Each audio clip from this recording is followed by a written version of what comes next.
Podeis retornar aos seus assentos. Queremos saudar a todos vocês na preciosa paz de Jesus e dizer uma vez mais que é uma honra estar nessa linda cidade, junto com essa bela igreja, junto com o pastor Hebron, o ministério, poder ouvir e ser abençoado no ensino do pastor Alan, que a gente se sentiu tão bem ao seu lado, e poder rever meu amigo José de Bem, sua esposa, que algumas vezes tivemos ali no Forte Mai, e inclusive demos com escatologia lá, e a gente poder rever. Quero agradecer o último período da minha participação aqui. Quero agradecer imensamente pastor Hebron pelo convite, pela sua equipe muito educada que sempre estava tratando com a gente. E desculpe alguma coisa, às vezes a gente fala meio demais e pode errar em algumas palavras. Agradecer o carinho dessa querida igreja, os queridos obreiros, e dizer a vocês uma vez mais, é uma honra a gente estar aqui.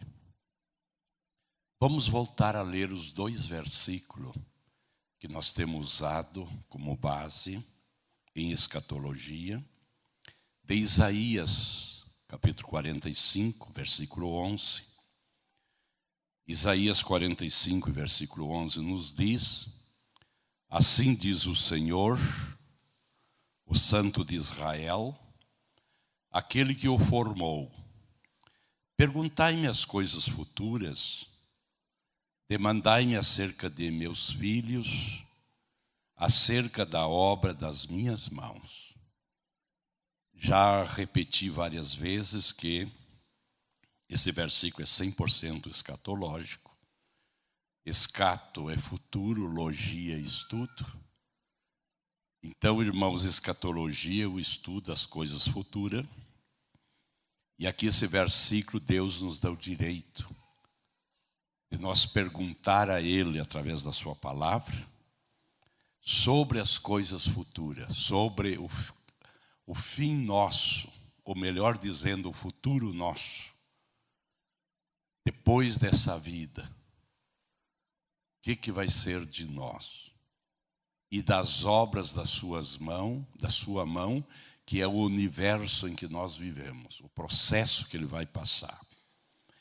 Aí o ladinho no capítulo 46 e o versículo 10, é a grandeza de Deus, que anuncia o fim desde o princípio, e desde a antiguidade as coisas que ainda não sucederam. Que digo, o meu conselho será firme e farei toda a minha vontade. Aí nós vimos, irmãos, que desde a antiguidade Deus já anuncia as coisas futuras.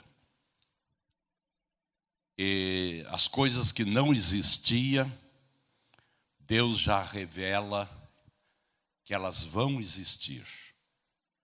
E ele encerra o versículo dizendo: ninguém vai impedir que eu faça essas coisas. E nas reuniões anteriores nós usamos o plano divino através dos séculos e dissemos que esse mundo está no controle de Deus. E tudo o que está acontecendo está dentro de um plano, um projeto que Deus fez. Por esse motivo que Deus é o alfa e é o ômega, né? O princípio e o fim. Dentro desse projeto de Deus, lá no eterno passado, Deus colocou nós aqui como igreja, como povo seu. Então nós não estamos aqui nesse mundo por uma causalidade por algo aí que caiu de paraquedas. Não, nós estamos aqui por um projeto de Deus. Dissemos que quando o povo viveu na lei de Moisés, esses 1553 anos, a igreja, Jesus era escatológico, hoje não é mais. E nós hoje aqui, irmãos, escatologia, todo esse quadro aqui, que nós temos falado em sínteses. Isso é muito mais amplo. Nós falamos as ressurreições, falamos o arrebatamento da igreja e a vinda de Jesus em glória. Arrebatamento da igreja, Jesus vindo até as nuvens, não vem anjos, não se escutará trombeta sobre a terra, é lá em cima para os mortos. A igreja será arrebatada nesse abrir e fechar de olhos. Jesus virá como um ladrão. Quando o mundo souber, a igreja já não está mais. E uma coisa eu gostaria de agregar. Arrebatamento, irmão, é para a igreja, não é para o mundo. E junto com a igreja estão nossos filhos, que estão dentro da inocência. E a psicologia nos diz que a inocência varia de 9, dependendo até seus 13 anos. Tem criança, de acordo ao ensino, de acordo à alimentação e à educação, 9 anos, ele sai da sua inocência. A minha filha Elisama, mais nova, com 9 anos de idade, ela foi batizada em águas, porque ela chegou para o pastor, nem eu fiquei sabendo, quando soube, ela já tinha sido batizada, e disse para o saudoso pastor Germano Zucchi: eu quero me batizar, sou batizado no Espírito Santo e eu preciso me batizar. Mas tem outros que vão até os 13 anos. Então, dentro da inocência, nossos filhos, basta um pai, basta uma mãe ser salvo, e eles, diz Paulo aos Romanos, são santificados em nós. Nossos filhos subirão junto conosco. Filho de ímpio não sobe no arrebatamento da igreja. Filho de ímpio, crianças, são salvos pela morte, porque as crianças são de Jesus. Mas arrebatamento é só os filhos dentro da inocência dos salvos. Isso se há debatido muito. Porque uma das bases principais é que Jesus arrebata a igreja. O mundo continua normal. Aquela mulher que estava grávida, ela vai vencer seus dias, vai dar luz ao filho. E vai existir procriação na grande tribulação. Agora, se a Bíblia nos ensinasse que na grande tribulação não haverá procriação, aceitaríamos que toda criança seria arrebatada. Mas, em primeiro lugar, arrebatamento é para a igreja, não é para o mundo. E como vai existir procriação, as crianças que estão com as suas mães continuarão. Então é lindo um pai e uma mãe ser salvo para que esses filhos, dentro da inocência, subam junto no dia do arrebatamento. Ontem nós falamos um pouquinho, irmão, sobre esses 7 anos aqui de tribulação e grande tribulação. Isso é muito amplo. Isso tem uma amplitude muito grande.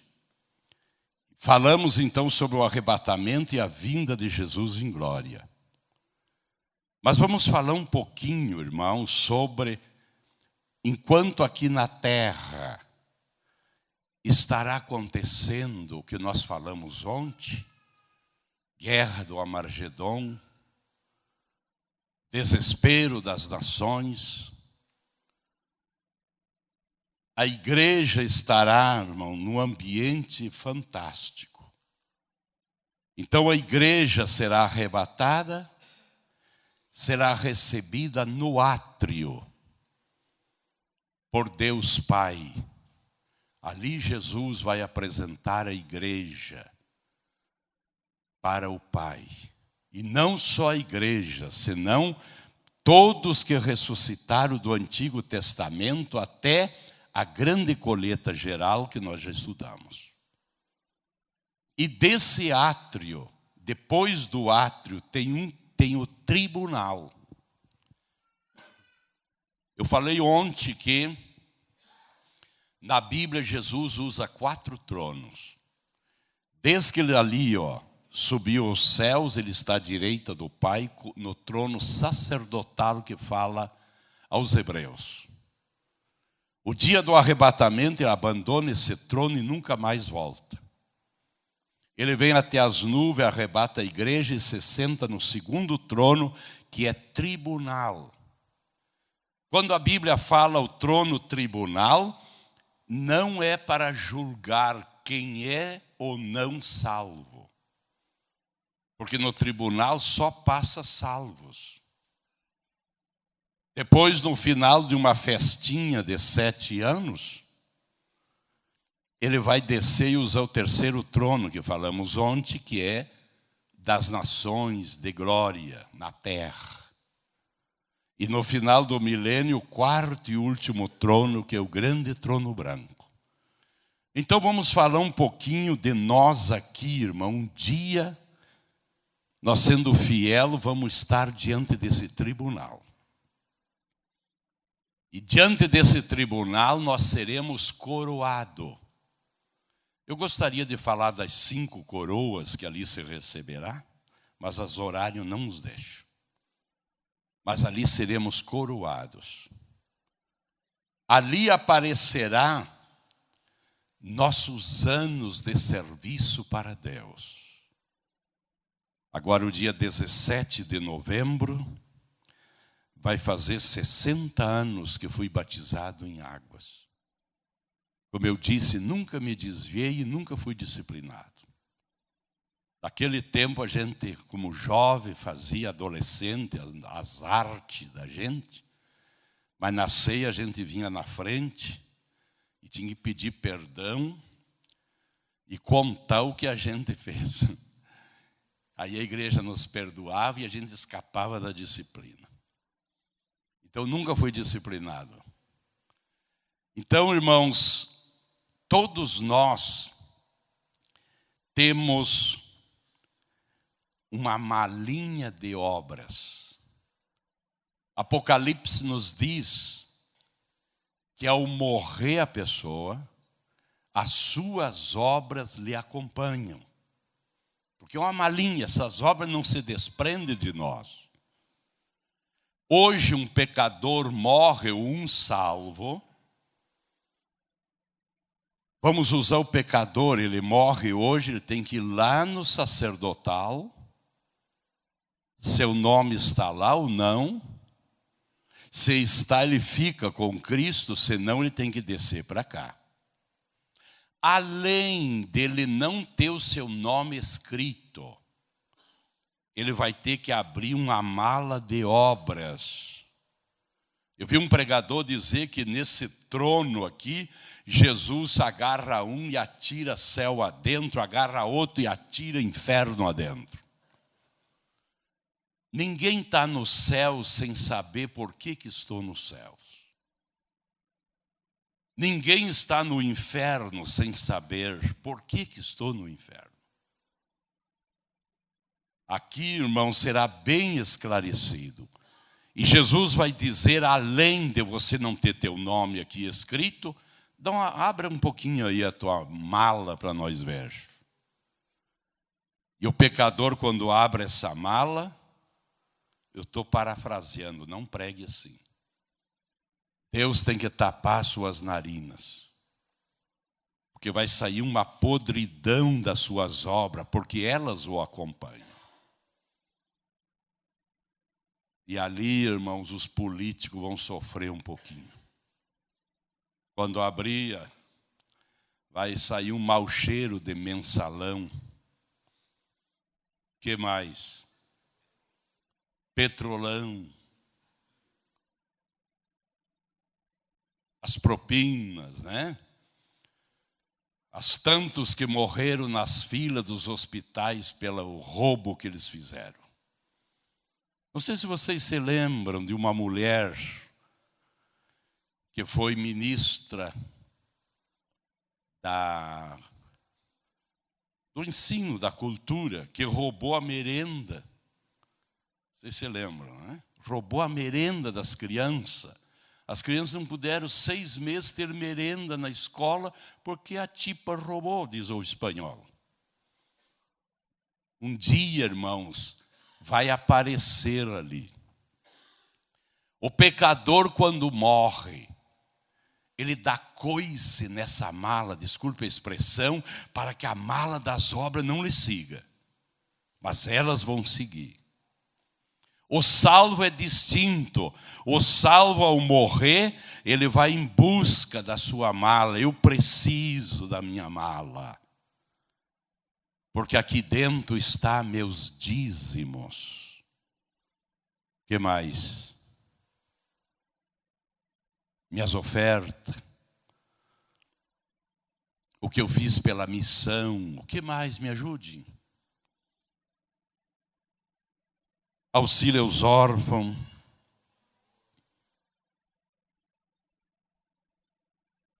As orações, os jejum, a evangelização, os teus louvores, o teu serviço no coral, o teu serviço no círculo de oração, teu serviço na portaria, na segurança.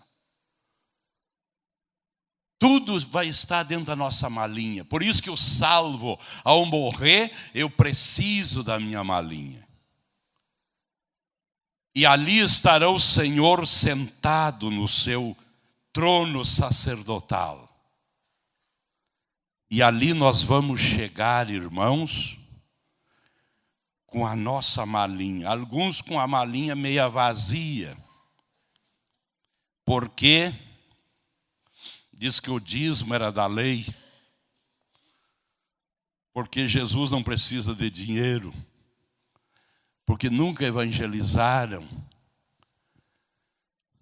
Cantaram no coral um tempo e abandonaram tudo. Por causa de qualquer coisa, não toquei mais na orquestra. Mas todos nós, irmãos, teremos que chegar ali com a nossa malinha. Como eu disse, o pecador dá coice nessa mala, mas ela não se separa. Mas o salvo convida, vem aqui meus anos. E na frente do trono do tribunal de Cristo tem um fogo. E nós vamos ter que chegar ali, abrir a nossa mala. Isso vai acontecer tal qual como você está aqui essa manhã. E vamos ter que derramar todos os nossos anos da nossa malinha no fogo. E o fogo vai declarar. Vamos ler? Alguém nos leia bem forte. Primeira carta de Paulo aos Coríntios, capítulo 3. Vamos observar o versículo, a partir do versículo 11. Primeira carta de Paulo aos Coríntios, capítulo 3. Quem lê para nós o versículo 10, bem forte.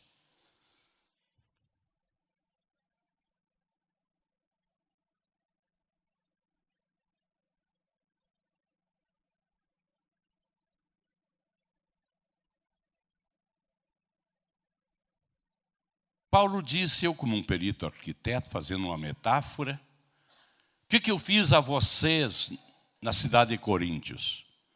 Eu coloquei um fundamento, que é Cristo, diz o versículo 11. Porque ninguém pode pôr outro fundamento além do que já está posto, o qual é Jesus Cristo. Então Paulo diz aos irmãos em Corinto: eu coloquei o fundamento, a base, que é Jesus, mas tenham cuidado, diz uma versão, como edificar sobre esse fundamento. Versículo 13, 12. Sim.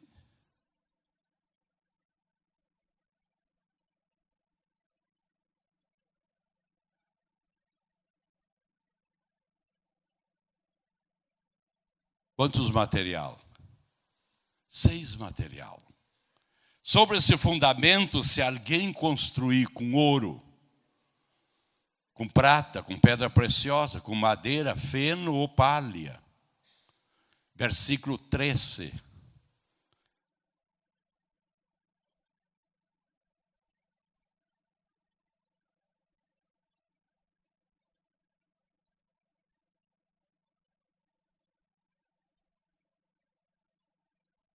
Vamos ter que derramar essas balas de obra nesse fogo ali que está. Pode observar ali, ó, na frente do tribunal ali tem um fogo. E está dizendo Paulo que o fogo vai declarar. Será ouro, será prata.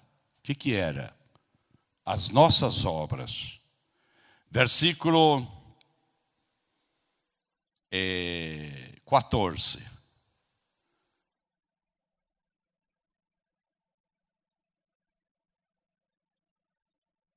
Se ele lançar sua malinha de obra sobre o fogo, e o fogo não consumir, ele receberá galardão. Porque ali, eu volto a dizer, ali não é para dizer quem é ou não salvo. Ali é para receber galardões, através das obras. E o versículo 15. Sim.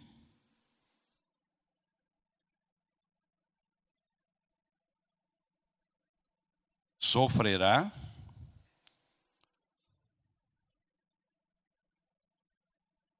Isso.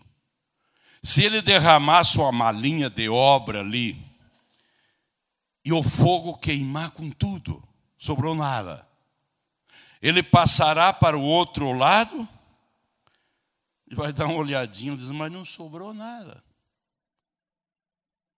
Mas ele será salvo como pelo fogo, porque ali não passa pecador. Então nós, irmãos, um dia vamos estar ali. E devemos servir a Deus consciente que um dia eu vou estar ali com a minha malinha de obra. Aleluia. Então nós temos 6 materiais. Se nós chegar ali, irmãos, e derramar, e o que é ouro? Porque ali vai ter os 6 tipos de material, vai ter dentro da nossa malinha. Mas o que é ouro? O ouro resiste o fogo? Não. Resiste o fogo. O que é ouro? Justiça divina. Tudo que nós servir a Deus na justiça divina de Deus. E olha que justiça divina tem antônimo. Mas nós fazer a obra de Deus na justiça divina. Ao chegar ali, irmão, derramaremos, mas servimos a Deus com justiça. Ela permanece e a pessoa recebe galardão. Segundo o material, eu estou fazendo um pouquinho apurado, prata. Resiste o fogo? Não. Resiste. O que é prata? Redenção. O que quer dizer isso, pastor? Tudo o que nós fazer na obra de Deus, nós sempre devemos ser agradecidos e reconhecer que é oriundo, procede da redenção de Cristo. Se tu pregas bem, se tu ensinas bem, se tu canta bem, se tu é um bom músico, se tu é um de sucesso na obra de Deus, sempre agradeça o Calvário. Nunca tome para ti esses direitos, isso é oriundo do Calvário. Senão, irmãos, nós não estaríamos aqui. Quando tu entra no teu carro 0 quilômetro, diga, o Calvário me deu isso aqui.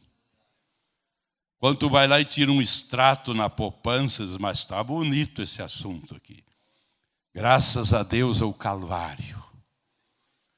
Quando tu recebeu o teu título na faculdade, tua pós-graduação, agradeça, tudo isso é oriundo do Calvário.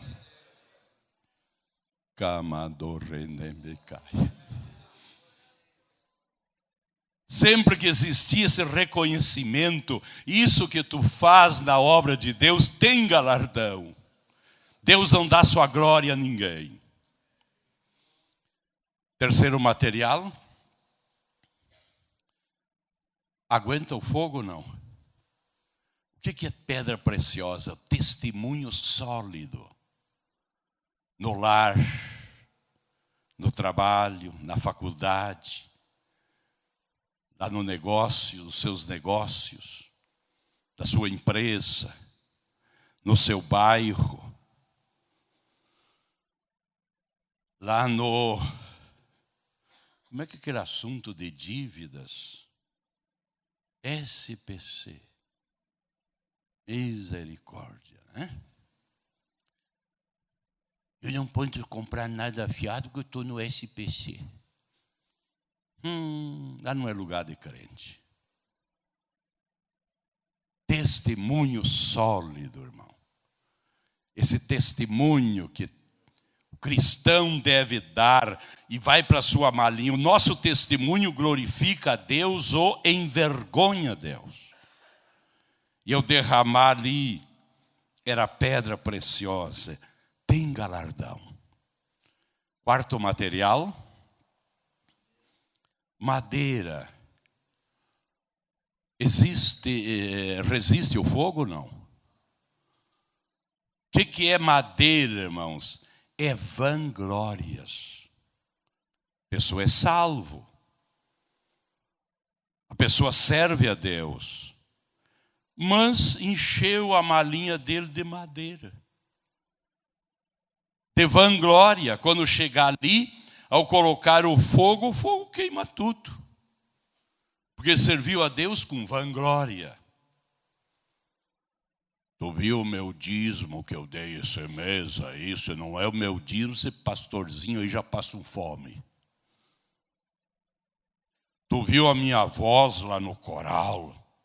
Se não é essa voz aí, aquelas taquaras rachadas lá, aquilo lá. Viu o meu trombone lá, ou aquele de vara lá, aquilo lá tem que... é só eu que sei fazer aquilo, porque se não é esse meu trombone de vara, aparece o defeito dos outros músicos.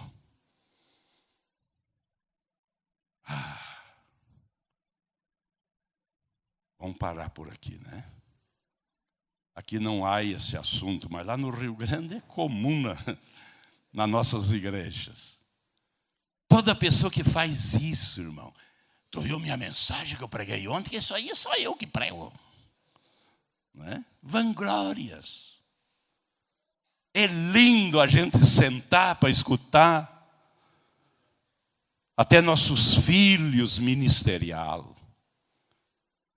Mas se nós servir a Deus por essa vanglória, um dia chegaremos ali e não teremos galardão. Quinto material. Feno. O que é feno, irmãos? Orgulhos humanos. Orgulhos humanos. O que quer dizer isso, pastor? Tem pessoas, irmãos, que têm um orgulho na igreja das coisas que lhe presta, que tu precisa viver engraxando ele ou ensaboando ele. ser elogiando. Se tu não elogiar, não serve a Deus.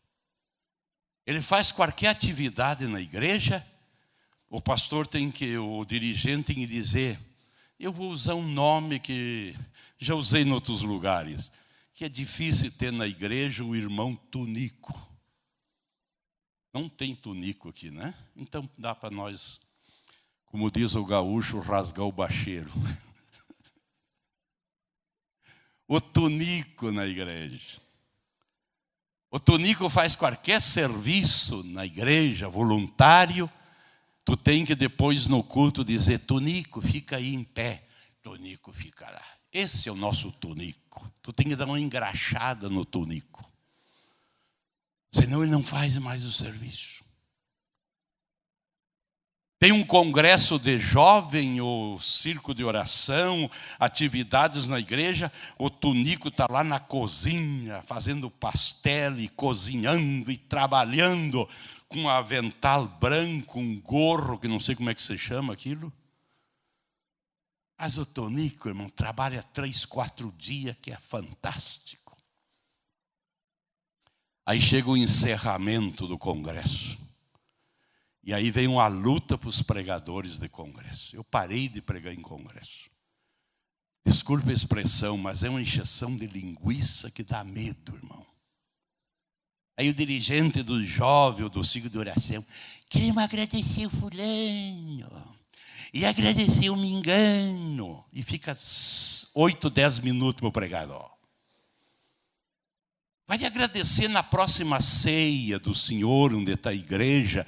Reserve uns minutinhos para fazer agradecimento. Não no último culto. Só agradecimento. O porteiro, os da segurança. E começa a agradecer. E o tunico tem uma porta lateral. O tunico vem lá da cozinha. Vestido com aquele uniforme, aquele gorro. E está ali na porta. Aí o dirigente, viu, da juventude, vamos usar, faz um agradecimento. Eu creio que não tem mais ninguém para agradecer, né? Eu creio que não. Agradecer a todos, né? Dá uma olhadinha. Opa, o tunico está ali. Já estava me esquecendo do tunico.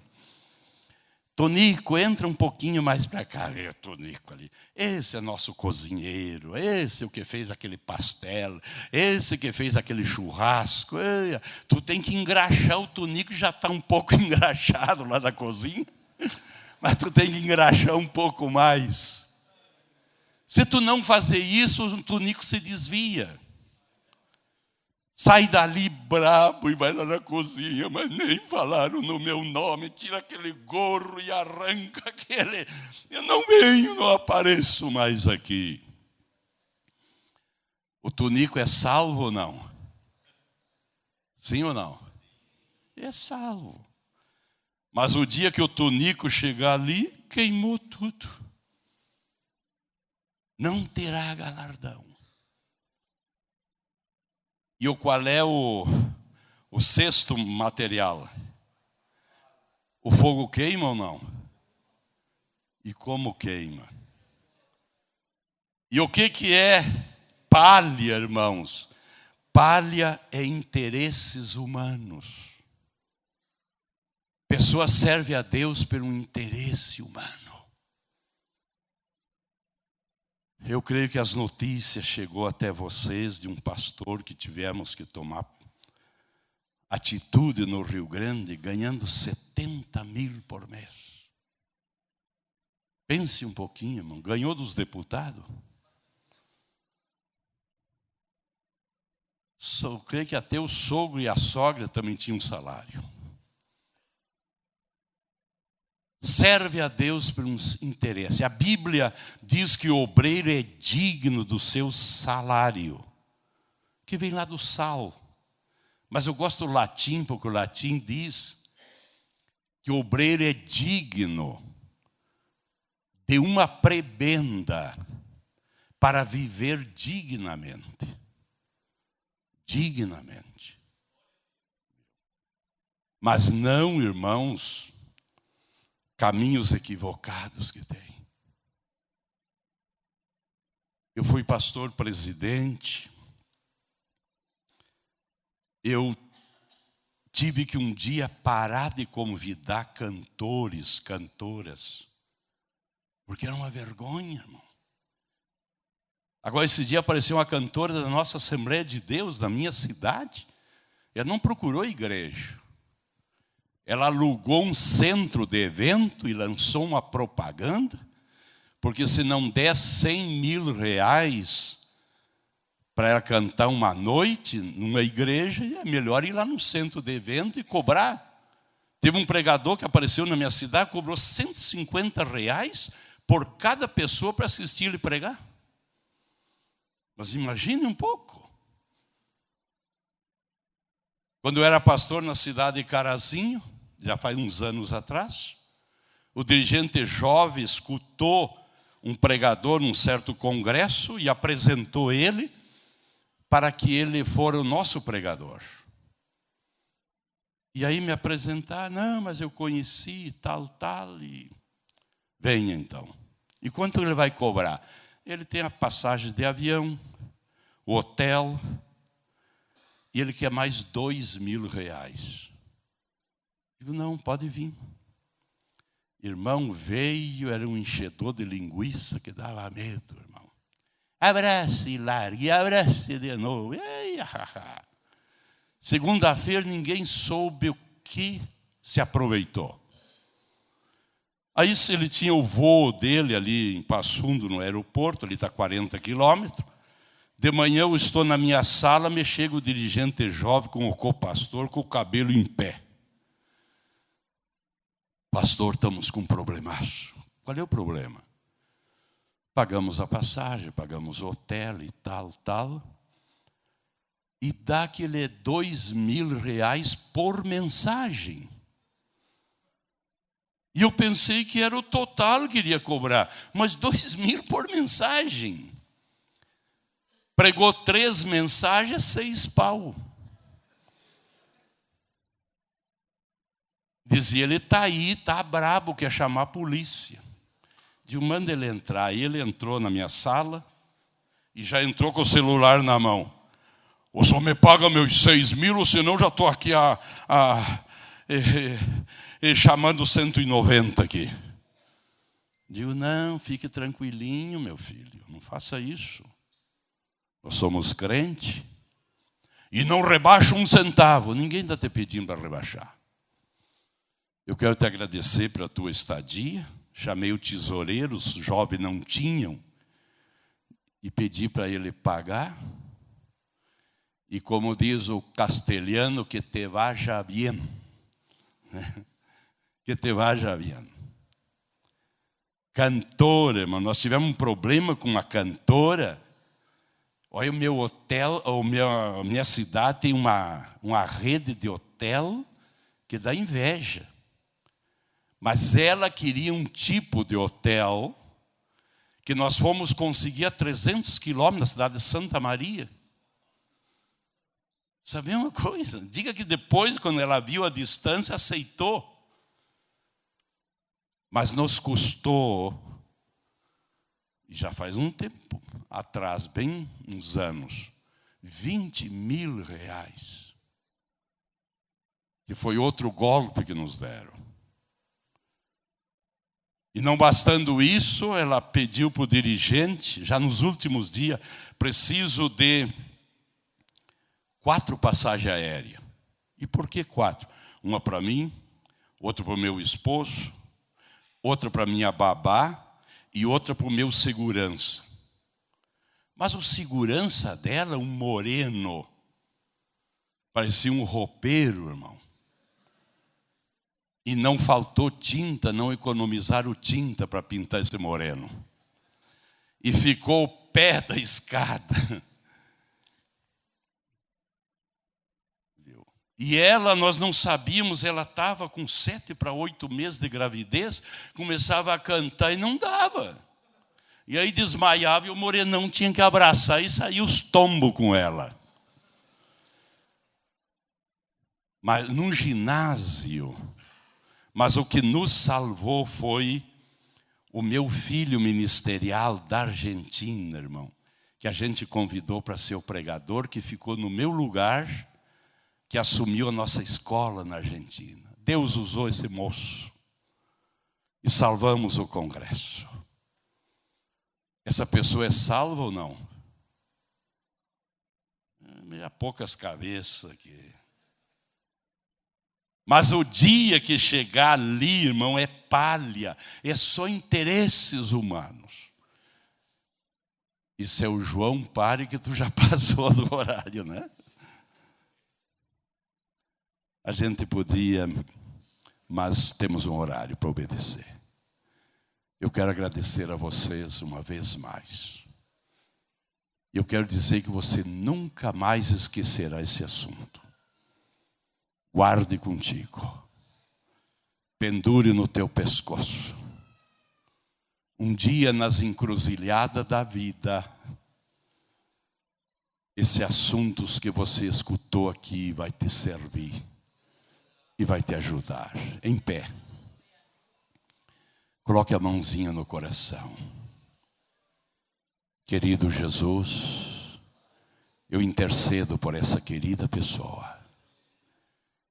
Essa pessoa que aperta o seu coração. Essa pessoa está fazendo propósitos. E o Senhor assiste esses propósitos. E essa pessoa é abençoada ricamente de acordo às suas necessidades. Abençoa o ministério que o Senhor ha confiado a essa pessoa. Em nome de Jesus. Já que passamos 5 minutos, pastor, me dá mais 30 segundos. Sim? O que dá em 30 segundos? Sim? Te gruda no teu irmão aí.